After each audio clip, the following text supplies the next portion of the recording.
you very much. It was a great effort you put in. We can feel it, and then I was there actually discussing it for a year. It was a wonderful progress if we recall the first meeting we had for this. So thank you very much for Professor Choi and or the research team. Now we are going to invite the panelists, and for your information. Since we have prominent participants here too, so if you have any question or comment, you can leave it into the chat window even during the presentation. Okay, so now we are inviting the two panelists who actually did the rigorous research on GPI prior to our research team. So I would like to invite the two commentators. So first, Professor Anders Hayden, what do you think of the presentation?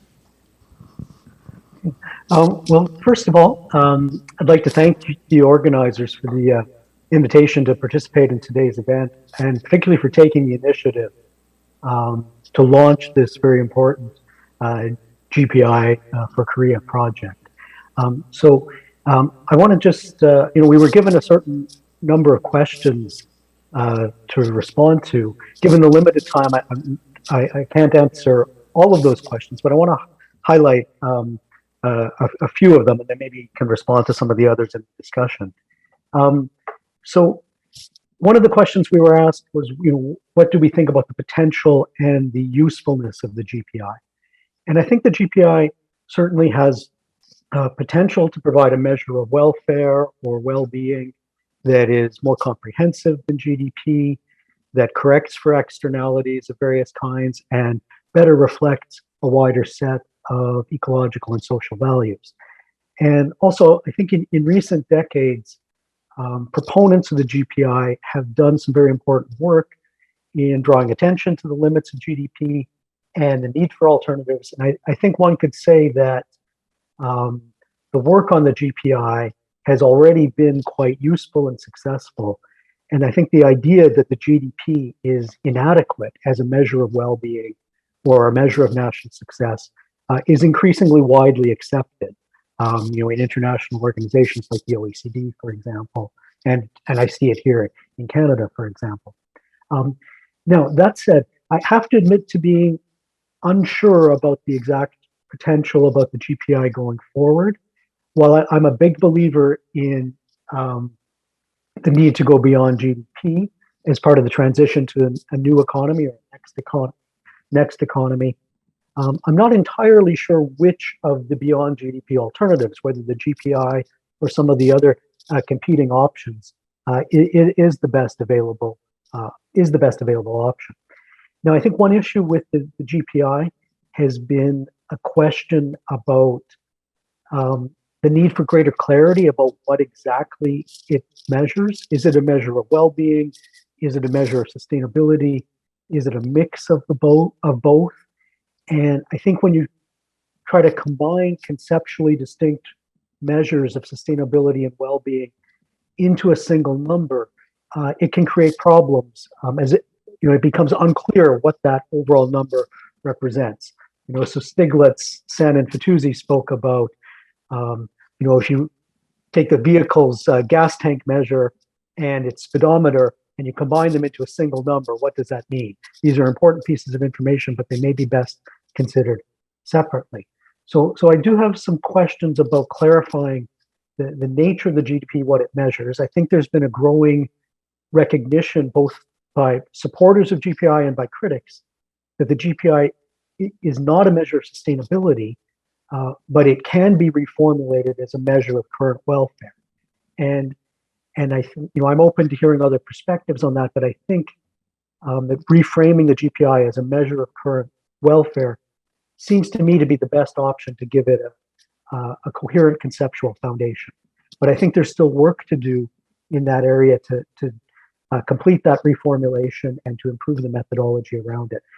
But I also think that efforts like this Korea GPI can contribute to those further refinements that are needed. So I think it's a very welcome initiative. I think one of the other ideas that I think we need to take seriously. And I think this is a challenge to the GPI, which is a conclusion that came from the OECD's high-level expert group on measurement of economic performance and social progress. Their first recommendation or conclusion was that no single metric will ever provide a good measure of the health of a country. And I think it is important to think about the need to see things from multiple angles, that well-being is a multidimensional concept. It requires multiple measures. And I think sustainability also requires its own separate measurements. That said, I think there is a possibility to use a GPI, but to complement, a GPI framed as a measure of current economic welfare, and to complement it with measures of sustainability, to ensure that the various capitals or critical assets are not declining over time. My own preference would be also to see GPI as part of a wider dashboard that also includes other indicators of well-being, such as the subjective well-being measures of happiness, which I think also provide some important information that we should be aware of. I think one other thing to think about there's been a growing emphasis on dashboards in the literature. And one of the things about dashboards that I think is interesting is that they can provide very specific information that is meaningful to particular groups in society, or that can be relevant to particular policy issues. So, for example, environmentalists want to know about what's happening to greenhouse gases. Housing advocates want to know whether housing is becoming more or less affordable. Women's groups want to know if inequality in household work is increasing or declining.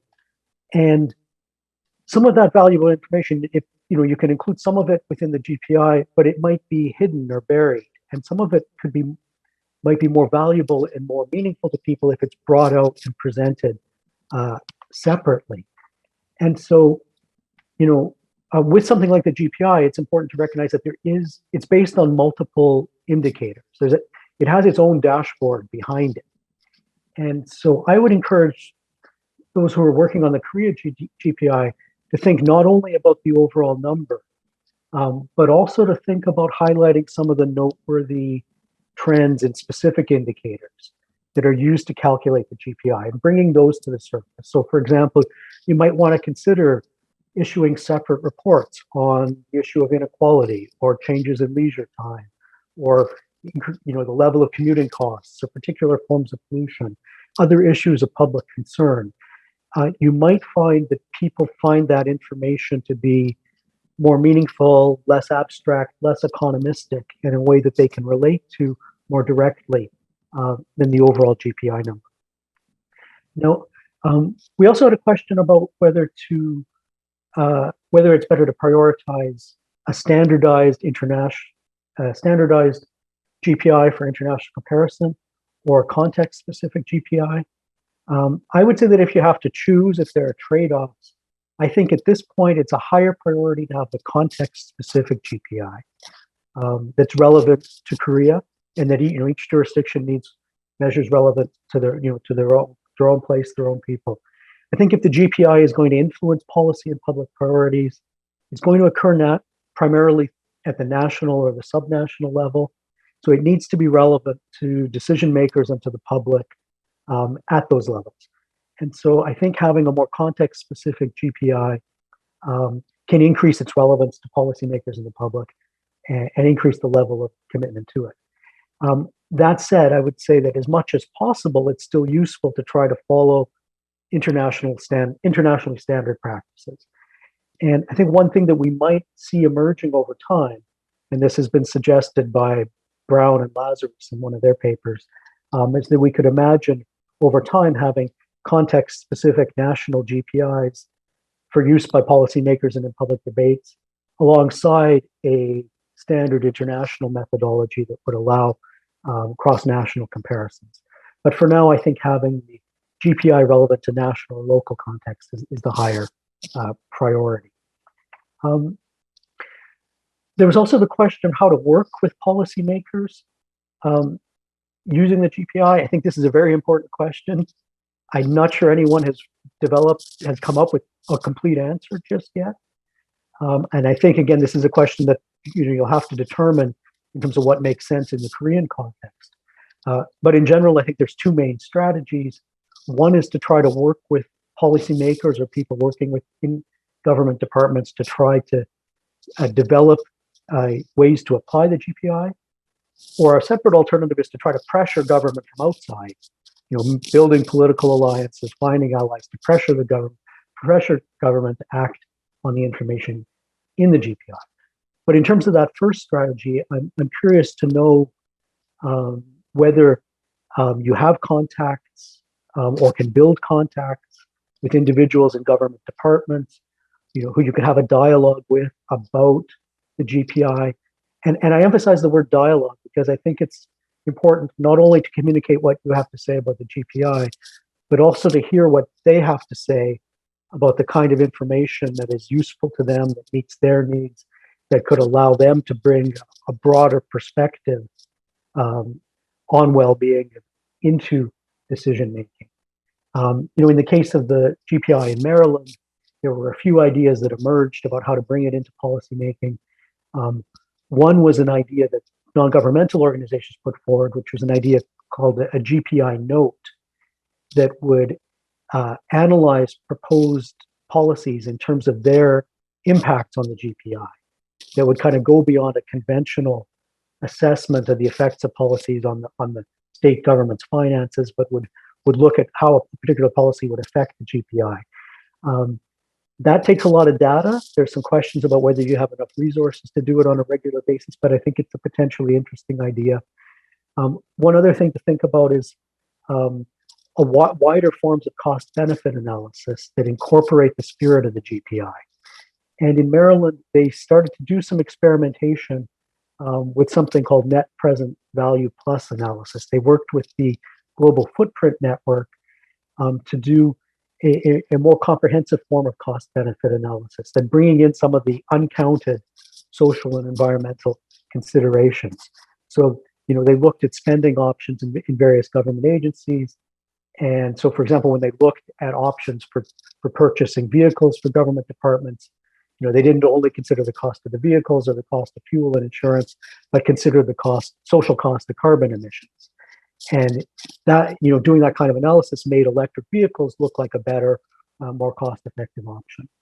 So whether those ideas work in the Korean context, I can't say, but those might be some ideas that you could explore. And then just finally, in terms of future international collaboration on the GPI, I think there's a need for it. I think there's a need to work through some of the issues around exactly what the GPI is measuring and some of the methodological issues. But I think initiatives like this can give an important stimulus to further international collaboration of that kind. And so I think it's a very, very important initiative. So I'll stop there and may have some more comments in our discussion. Thank you very much, Professor Hayden, and thank you for the international collaboration ideas and a lot of new ideas for strengthening our GPI research. Thank you. I think in the end of this session, probably Professor Choi or research team will respond to some of them. And before moving to Professor CG in China, I would like to introduce Professor Youngju Nielsen, the trustee of Lab 2050 again, because her microphone was muted in the start of this session. So please say hello to them. And she's an investment expert and professor at Seongyungan University. Hi, everyone. I'm so sorry that I couldn't say yes and hi timely manner. It is my honor to be part of this seminar, and I'm learning really a lot, and hopefully I can contribute to this conversation. Thank you. And thank you for joining us. Are you in Norway? I am in Oslo. Yeah, and I feel a little cold now, actually. Okay. All right. Thank you for joining us. And Professor CG, could you give us some comment?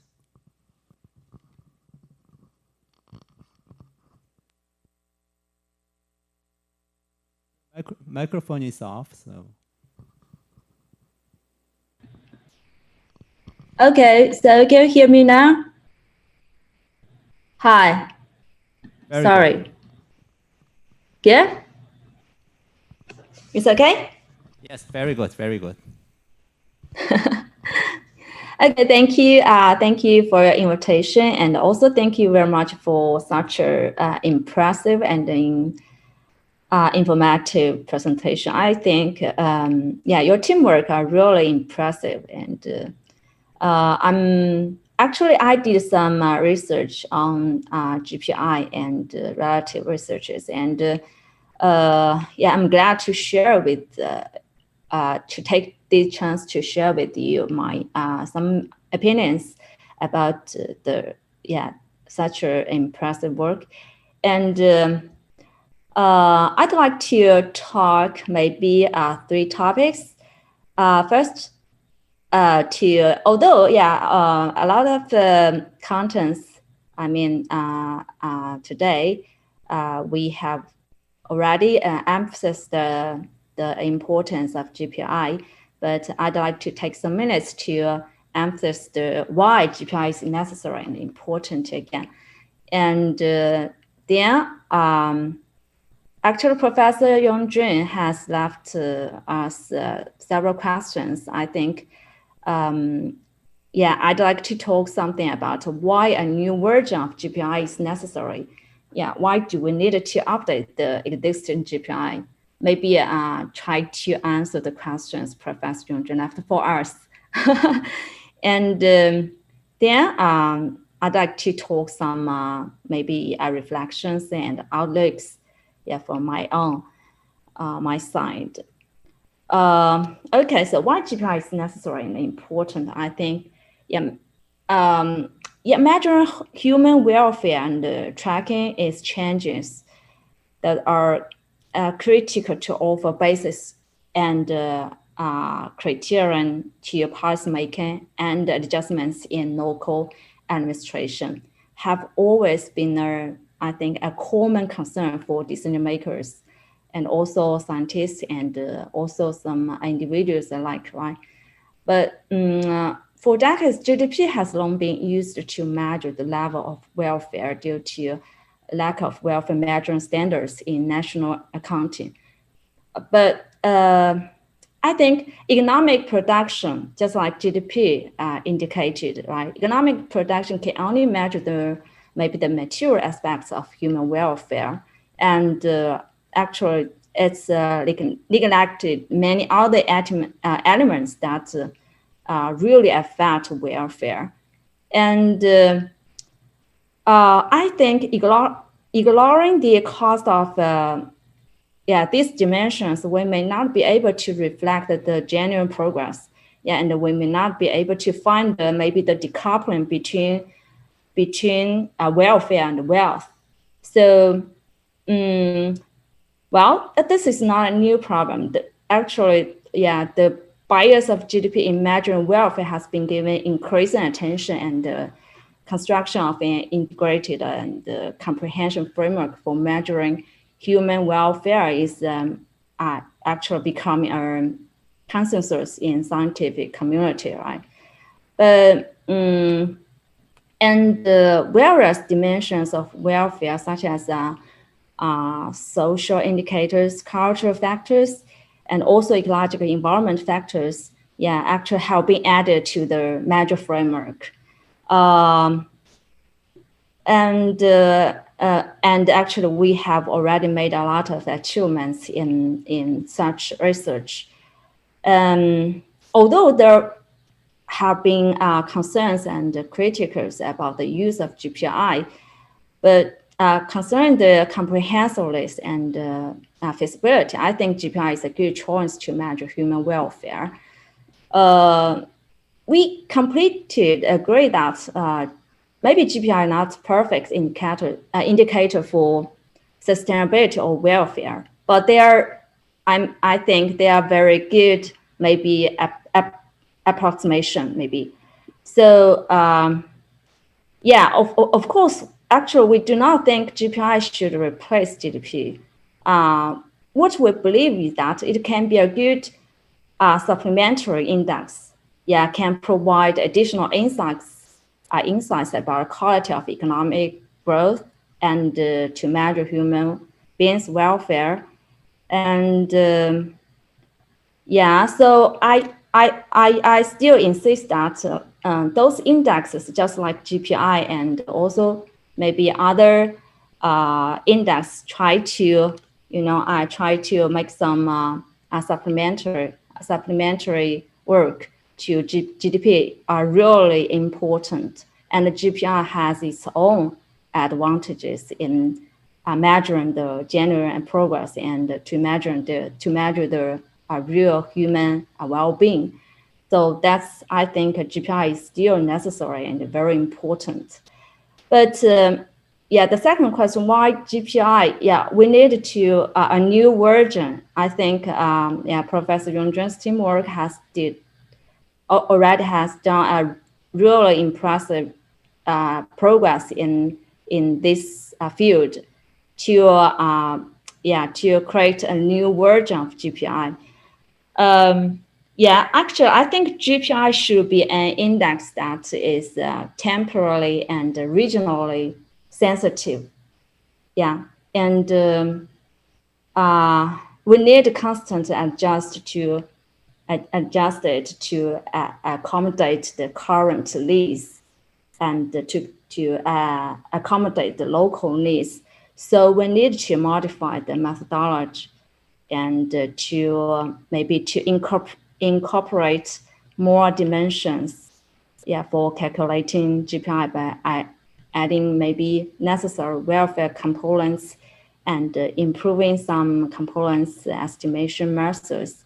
Yeah, for example, in our newest research, we bring the modification one step further by by adding health costs of particulate pollution, because particulate pollution has been an air pollution issue of widened concern over recent decades in China. So so this is the very serious environmental costs accompanying with economic growth. So we just we just can't ignore such costs caused by economic growth, and we just try to incorporate this dimension to measure the real well-being, welfare in China. In Professor Yunzhen's teamwork, they put forward several suggestions for updating, which I think, very impressive. Yeah, for example, the new understanding of inequality. Yes, I think, Amartya Sen, maybe you know him, a very famous economist. Actually, he has deeply discussed this issue in his book called Development as Freedom. And he mentioned a lot of concepts about multidimensional poverty and also I think inequality is also multidimensional. So in the case of small economy and no maybe per capita income inequality may be the most concerned. But with the development of maybe with different phases, as different phases in development, new contradictions emerging, and multidimensional inequality issues, I think, have also emerged, such as, as you mentioned, the gender inequality and also unequal opportunities, for individuals' development, right, and so on. So therefore, I think these issues are very important. And also human capital, and also, as you mentioned, digital economy, I think, are very important. I think they are very important topics. But I think they are very complicated. It's just like the problem of technology. Yeah, the impact of technology on us is two-sided and also complicated. The problems brought by human capital and the digital economy may be, also very complicated. In fact, we can't simply or linearly think that, yeah, the higher the level of education, the happier people will be, and maybe not the more developed the digital economy, the more well-being we will get. And moreover, there can be I guess there may be also a threshold for both dimensions. Maybe beyond this threshold, I guess there must be some turning points. Maybe the development of human capital and the digital free benefits may also be beyond this threshold, beyond this turning point. I think the development of human capital and the digital free benefits may also be decoupled from our well-being. Actually, there are some already some literatures and books discussing this problem. Just that there may be a nonlinear relationship between education, between technology improvement, between maybe the improvement of digital economy and the welfare. Okay, and as for the question, I think a standardization for international comparison and context-specific GPI, I think they are, both meaningful and important. I have a suggestion. I don't know if I just think about it. I have a suggestion that maybe we can have two versions. One version is for global, a global universal, and standardization for, available for international comparison, including maybe the most basic requirements of human well-being.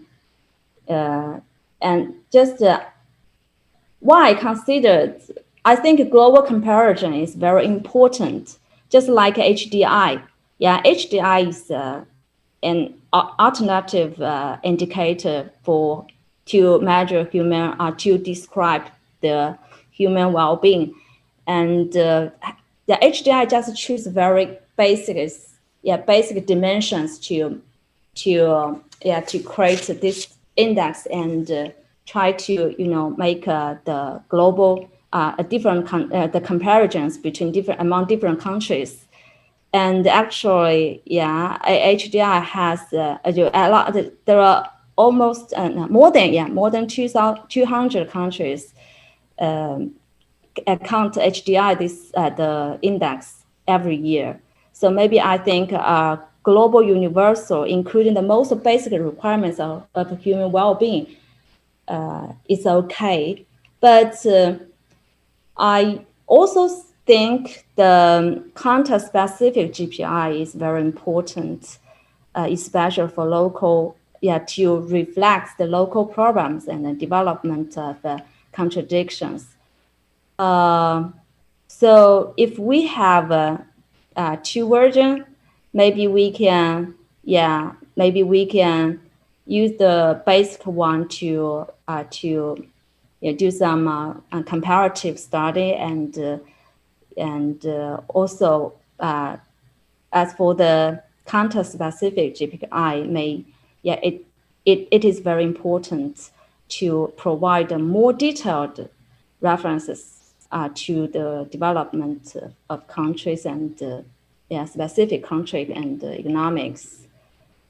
And I'd also take this chance to share some maybe reflections and outlooks from my own. Actually, it is widely argued that GDP is a poor indicator of welfare because it ignores such as social and environmental benefits and costs. In general, the dominant way to perfect welfare indicators such as GDP is to try to expand the dimensions, GPI is such an index. So I try to incorporate some dimensions that we think it cannot be ignored and very important to measure the well-being, human well-being. Try to incorporate all the dimensions together. But in my opinion, I think we try to incorporate more dimensions that can reflect welfare into this accounting framework, and try to estimate the cost and benefits that these dimensions may bring. Then try to get a real welfare index by adding or abstracting those the costs and benefits caused by these dimensions. I think this actually implies a very strong assumption that, the various dimensions of welfare can completely replace each other. That's the problem of complete substitutions among different dimensions,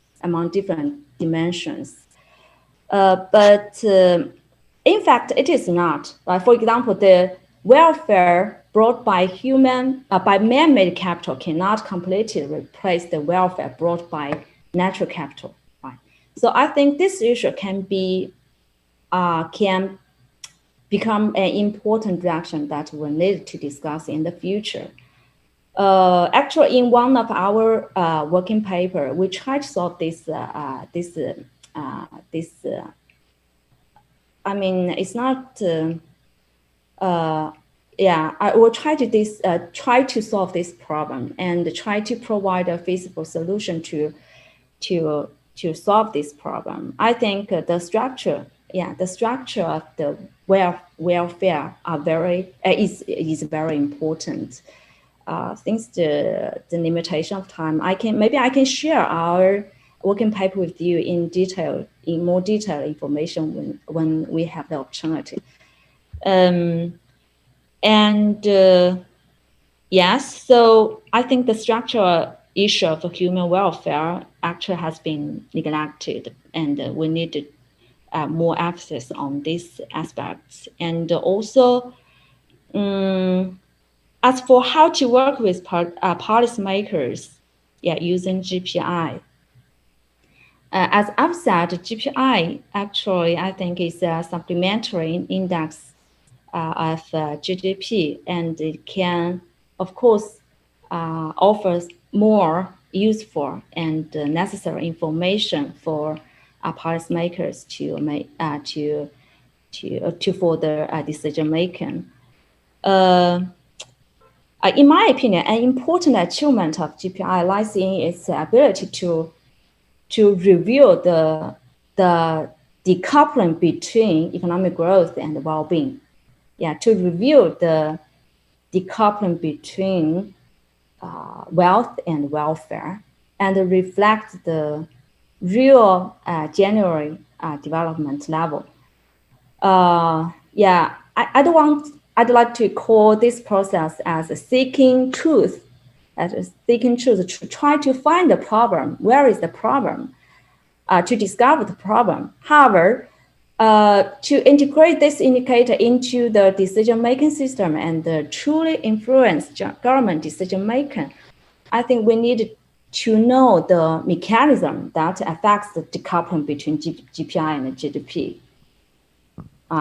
So, well, Professor we have time limitations, so could you? Okay, we just I just finished it. Okay, so yes, I think the mechanism research based on detailed micro data is very important to discuss maybe some different policies between the decoupling. How these policies, how those progresses impact the decoupling between GPI and GDP. I think maybe it's a problem worth in discussion in the future. Okay, that's all. Thank you. All right, thank you very much for the various wonderful ideas. That should be also addressed by research team in the end of the session. And probably for the next meeting, we should reserve our next meeting for Professor CG probably to take more advices. Thank you very much. And during then, we have Professor Lee Jae-yeol from Seoul National University. He gave us a lot of advices while we are researching this indicator. Could you say briefly hello to the participants? Hello, very happy to meet you and observe this very brave and innovative attempt to measure the genuine progress in monetary terms. Thank you. Thank you very much. So thank you for your patience for staying until now. And since we have a very prominent participants, if you have a comment or question for this project, it would be very helpful for the research team. Probably Minister Dong-Young Kim or Director Yang-Soo Park or Dr. Paul Choi, anyone? Yes, please. Minister Dong-Young Kim has the floor.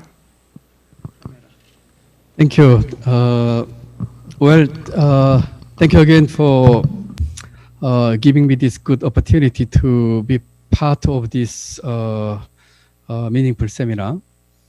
And thank you for the excellent presentation and also comments. Well, I think this initiative, GPI development, is a big step to transform from the old paradigm into the new paradigm. So I have very much interest in developing this new indicator. For the long time. Well, 16 years ago, Korean government initiated an ambitious, work called Vision 2030, which was suggesting future vision and strategy in 25 years. Even that plan, that initiative included 25 years long-term financial plan. And in that initiatives, the Korean government suggested sort of the strategies or 5 areas or 5 pillars to achieve the vision. I found that that 5 strategies, or you may call areas in the vision, is very much equivalent to the 5 areas of the GPI. The GPI suggested 5 areas like economy, environment, human capital, work and life, and digital. As I said, the 5 areas of the Vision 2030, I think were very much equivalent to these 5 areas. For example, in the Vision 2030, there were, the human capital and innovation, social welfare, or social safe network, internationalization, something like that. However, one item, one area is a little bit different, I think, which was social capital in Vision 2030. Of course, the social capital factor, I think, has been embodied in these 5 areas of the GPI.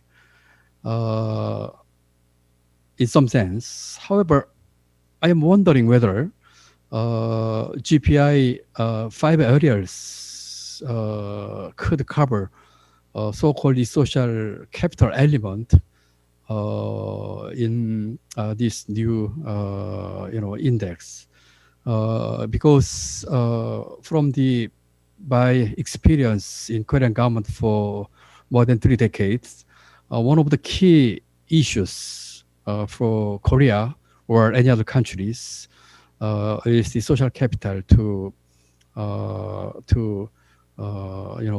make a country into the very advanced countries. It's not just say production factors or just human capital. I mean, beyond these factors, I think social capital issue is very much important factors which we should address. So, Professor Chair and other the professors who have participated in this project, if you have any comment, whether these social capital factors, how these factors could be included in these 5 areas of the GPI. Thank you so much. Thank you very much. Very good question, and I should reserve this for the research team too. Before I hand the microphone over to Professor Choi again, does anyone have a comment? Yes, Director Park. Thanks for having me in this wonderful seminar. I just want to add a little bit comment about 2 things that Professor Young Jun put on some key issues and question there. One is a sophistication of theoretical basis of GPI. Professor Cliff mentioned when you think about GPI, first think in terms of politics, not economics, something. Right? So, in some sense, politicians or the general people don't care about the rigorousness of some indicators, or sometimes the political slogan is most important thing, not rigorous one. But sometimes, nowadays in Korea, universal income, universal just like basic income stuff, or safety income, or fair income kind of thing. Even those who are treated by the economists, they are almost the same idea, but there is a big issue, right? There is a big difference in between politicians. So when you just address these things, that GPI, on that respect, I'd rather a little bit point out one thing here. In Professor Son Jong-chil's work, and there is just like consumption and capital investment included in the GPI, but there, in some sense, by the inequality of the income, household income, through the Gini coefficient, you discounted on the consumption, then compared to the GDP. GDP includes consumption and investment and net export. In here, only discount factor applied on the consumption sector, but that is contradictory, different from the real world, actually. 3 decades ago in Korea, we are very emphasized on the capital investment. Yeah, capital is most important for our economic development. Nowadays in the globe, most of the people think about that we accumulate a lot of capital already. So we are really focusing on the good consumption, not every consumption, but good consumption thing. So I can just like agree upon your just discount through the Gini coefficient or inequality, but compared to the capital stock stuff, I'm not quite sure because I didn't review whole thing GPI 2.0 idea. So, but that in GPI 2.0, it eliminates the capital investment and then net external asset kind of thing. But you just in here, you adapt the GPI 1.0 in some sense, capital investment and the net external asset, which means you just totally add up the export and the capital investment stuff. That is just like a little bit weird. Today's the keynote speech is just the Helena speech there. We too much emphasize trade. That is the growth strategy just like hurt our globe something. So we need to think about those stuff. So my question around do we have any kind of rigorous just like theoretical base for just discounting the consumption, but the capital investment still there and net export that is equivalent in here net external asset kind of thing. The second thing I want to mention is the better way to integrate GPI in the policy making process. There are in year 6, right? So the GPI and EC and blah blah blah. But if even in here, the former Prime Minister Dong Kim will be just a presidential candidate. Sorry, sir. But if someone who wanted to be the presidential candidate or wanted to adapt this type of GPI for the presidential election pledge, then presidential candidate can just like if he wanted to pledge some specific part, that is cover some part of GPI, EC, and WL. Then re-aggregate, just like create a new index based on our work. Then if we try to their best, then the target is GPI something. Then later if we just like push every budget well allocated to that area, then that will work. And that is kind of our seminars or ultimate goal, I think. And that's all. Thank you very much. Thank you very much for your insight. And you are also addressed by Dr. Choi. Just one second. We have just 7 minutes to go. So if you have one last burning comment or question, please do so now. And then I will hand the microphone over to Professor Choi. Okay. Yeah, Ms. Young-Jun. Yes. So, for me, this GDP problem, I approached this problem from investors' perspective in the beginning. The thing is, GDP was probably the most useless indicator for investors for a long time.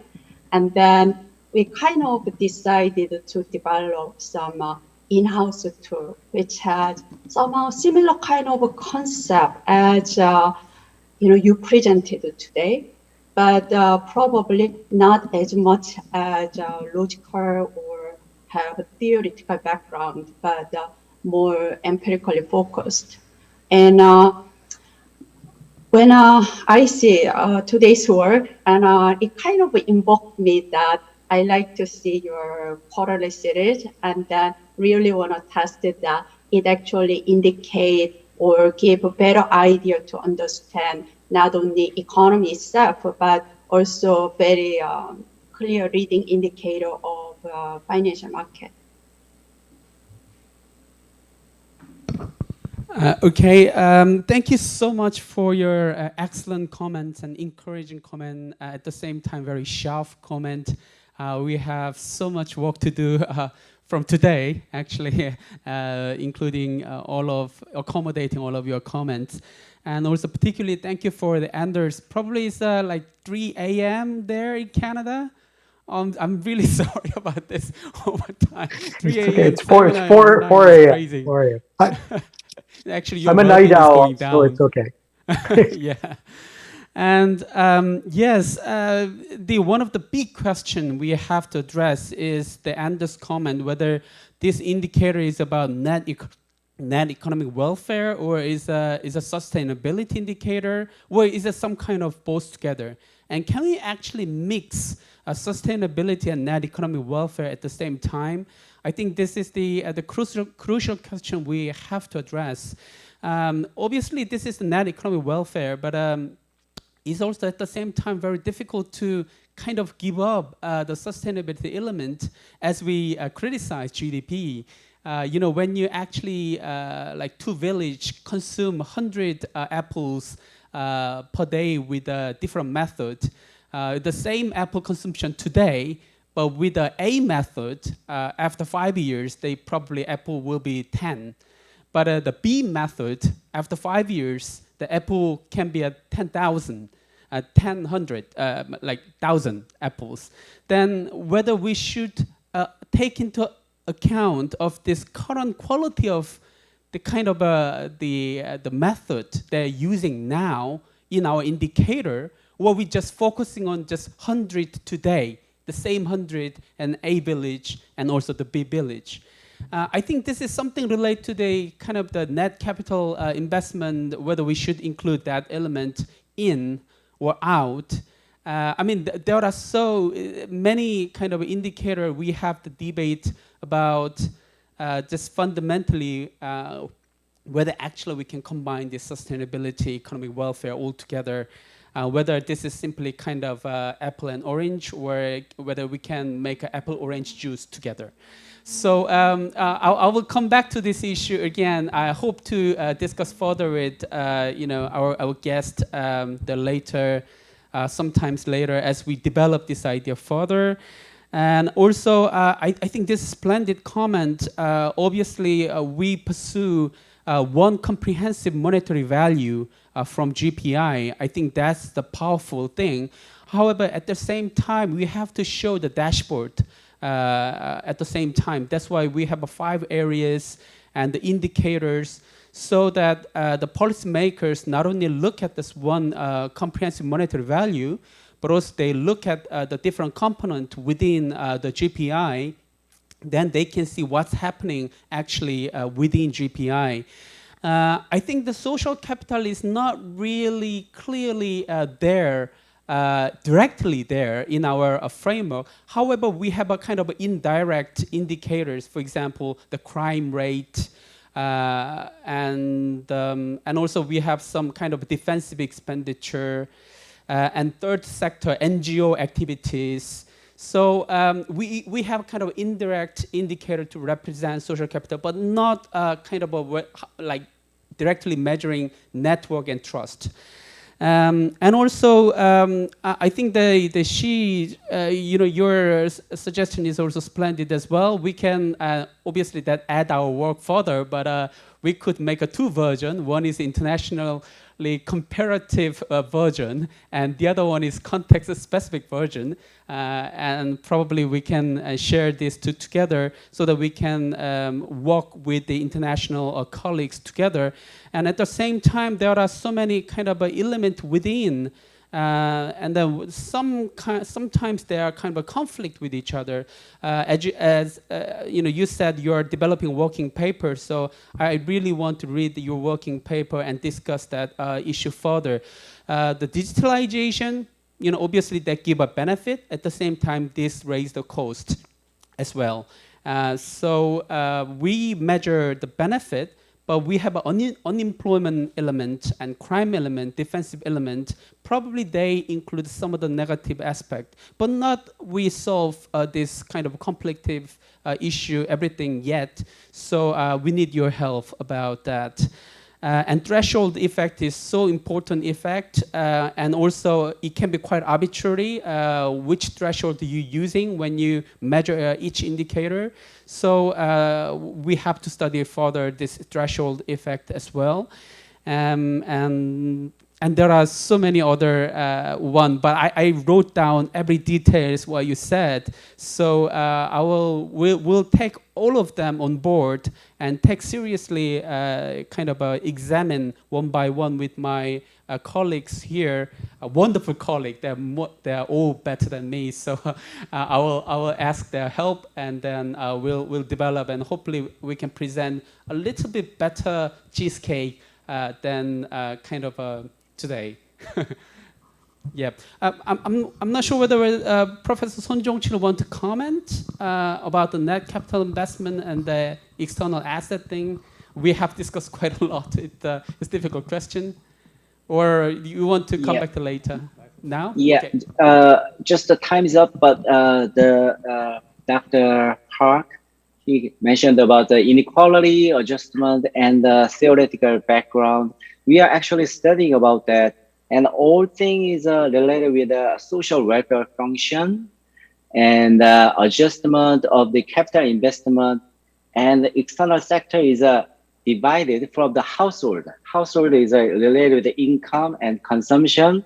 They are more distributional effect related, but the capital accounts and the public sector is a little bit different from the inequality adjustment. But still, there is a lot of discussions, and we need to study further. Thank you for your comments. Thank you very much. And we have to wrap up now. But I think we cannot miss the comments from still Dr. Paul Choi and Professor Wonjae Lee. Do you have any last brief comment? One final quick question is that what we are experiencing is the growing decoupling between the progress in economic terms and subjective well-being. So is there any way to integrate the subjective part into the index, into the indicator? Thanks. Okay. Let us hear Dr. Paul Choi's comment and then come back to Professor Choi. Yes, okay, thank you. And I have some brief, simple questions. So I think the value, how proper the value is it in comparison with international comparisons? So in each items. So I think it's the robustness check in the beginning of this project. So it's very important. And I have another technical methodological problems, issues. So I will give later. And finally, I also wonder the social capital issues and subject to well-being issues. So it's very important to contain the GPI index. Okay, thank you. Yes, well-being, there are some study when they include the indicator of income inequality, instead of they using the Gini or Atkinson index, they use some kind of this kind of a based on the survey using the marginal utility kind of a concept and try to include the subjective well-being idea. But we have to study further about this. I think as number of the colleagues mentioned about the importance of the subjective aspect. So yes, we'll look into further. And also thank you very much, the Choi 선생님. Then we'll probably, if you can give a comments a little bit more specific, then obviously your comments are always helpful for our research from the beginning. So welcome. Yes, thank you so much. So thank you very much. Sorry about this. Sorry that we cannot address all the questions and comments, but we will research further to make this indicator better and to help better the society to be better. So thank you very much for today's discussion. And we had a variety of speakers today, from worldly renowned environmental activist to a director of the Bank of Korea, and from former deputy prime minister in economy and finance to sociologists in Korea. So, but we all agreed, I think, that today, the progress from today to the future should be different from the progress of yesterday. So we should remember this, and we should agree with the urgency of the change, and then we will have to strive to better research and better actions to change the world. Thank you very much for today's sessions.